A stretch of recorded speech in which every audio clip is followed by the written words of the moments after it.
You can't park here anymore. That was the first thing anyone said to me when I came home from deployment.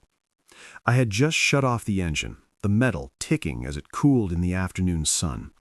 The smell of pine and dust still clung to the air.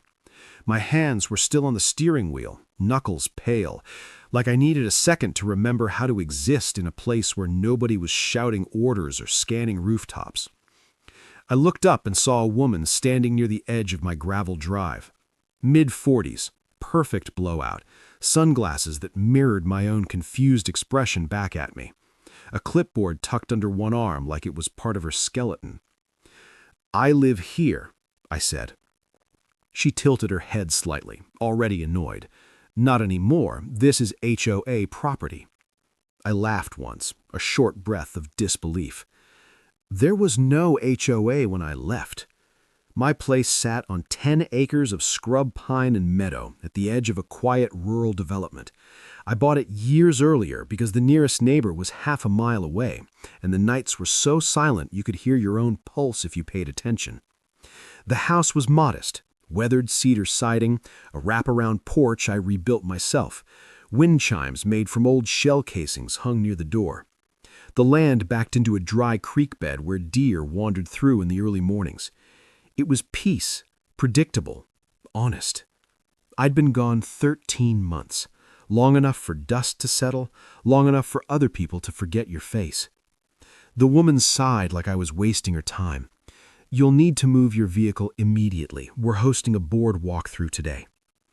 I stepped out of the truck. My boots crunched on gravel that hadn't been there before. That was the second thing that felt wrong. "What board?" She pointed past me. That's when I saw it.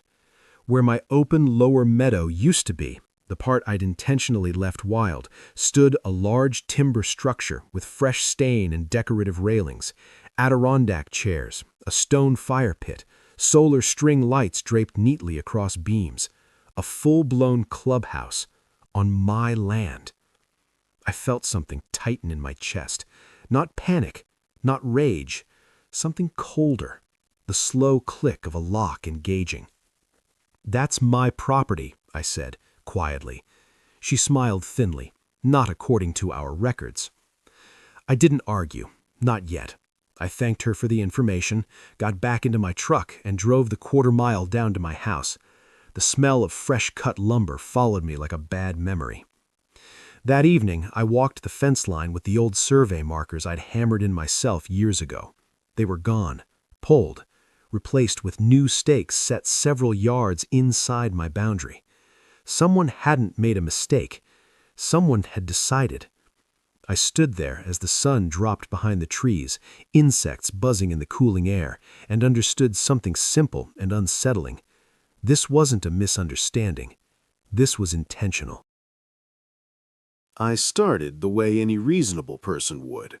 County records office, deed copies, survey plats, property tax statements going back years. Everything confirmed exactly what I already knew. The land belonged to me. Always had. I called the HOA number listed on the clubhouse sign. That's how I learned her name, Marlene Becker, HOA president. Her tone on the phone was syrup smooth. "Oh, we've already handled that. The developer donated the parcel to community use." I didn't own it. "Well, our attorney says otherwise." I asked for documentation. She promised to email it. She never did. Instead, I got a letter in my mailbox 2 days later, a formal notice claiming I was trespassing on HOA-controlled land and could be fined if I interfered with community amenities. I went to the first HOA meeting. Bad idea. The room smelled like coffee and carpet cleaner, folding chairs arranged in tight rows. Everyone turned when I walked in, the outsider with the dusty boots and quiet posture. People whispered. Some looked uncomfortable. Others looked irritated. Marlene sat at the front like a queen behind her folding table. She framed the situation like I was some unstable recluse trying to steal community property. She referenced aggressive behavior, claimed I had threatened volunteers. None of it was true. When I stood up and calmly explained the survey lines, the receipts, the county confirmation, the room went quiet. Then she smiled. "Our legal team disagrees." Applause followed. Public opinion turned fast after that. Neighbors stopped waving. A few muttered under their breath when I drove past. Someone posted on the community forum warning about a dangerous veteran harassing families. That one stung more than I expected. I kept my head down, documented everything, installed discrete trail cameras along the boundary line, pulled historical satellite imagery, requested public records on the HOA's land acquisitions. That's when things started to smell rotten. The HOA's donation paperwork referenced a parcel ID that didn't match any county registry. The signatures on the documents were inconsistent. The developer they claimed had donated the land had sold out of the region years before and dissolved his LLC. Forgery. I contacted a friend from my unit who'd gone into real estate law after discharge. He reviewed the paperwork and went very quiet. "This is fraudulent," he said. "Sloppy, too. Whoever did this assumed nobody would check." But proving it would take time and money. Meanwhile, the HOA escalated. They fenced off more of my land, held community barbecues on it, installed security cameras pointed directly toward my house. I filed formal objections. They were ignored. Then came the citation. Unauthorized encroachment. Daily fines. They were trying to bleed me into surrender. For a moment, it almost worked. Legal retainers aren't cheap. Isolation wears on you. The silence I once loved started to feel heavy instead of comforting. One night, I sat on my porch listening to the wind in the trees and seriously considered selling the property just to make it stop. That was my lowest point. Instead, I decided to stop reacting. I started planning. We pulled HOA bank statements through a public audit request, donations routed through shell accounts, construction invoices that didn't match permits, payments to a consulting firm owned by Marlene's brother. My trail cameras caught HOA board members moving boundary markers late at night. I let them. Then I did something that looked like defeat.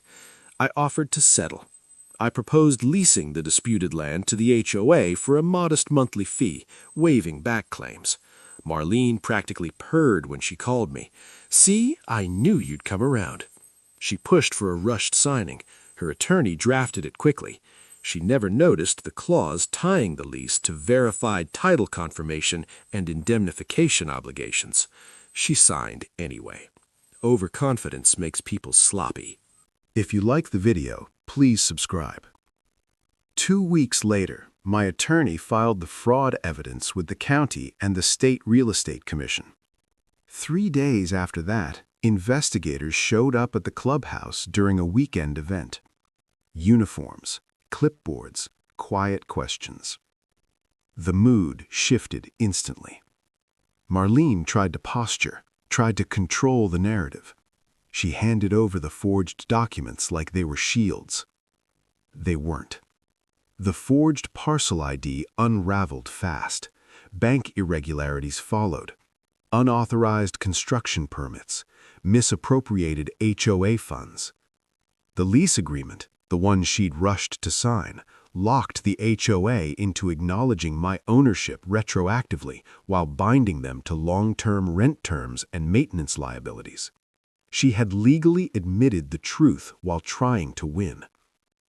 By the end of the month, Marlene resigned.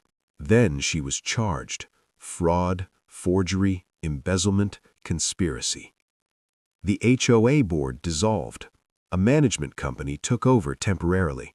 Lawyers circled like vultures. The clubhouse stayed, but now it sat on my land legally. The court upheld the lease. 99 years.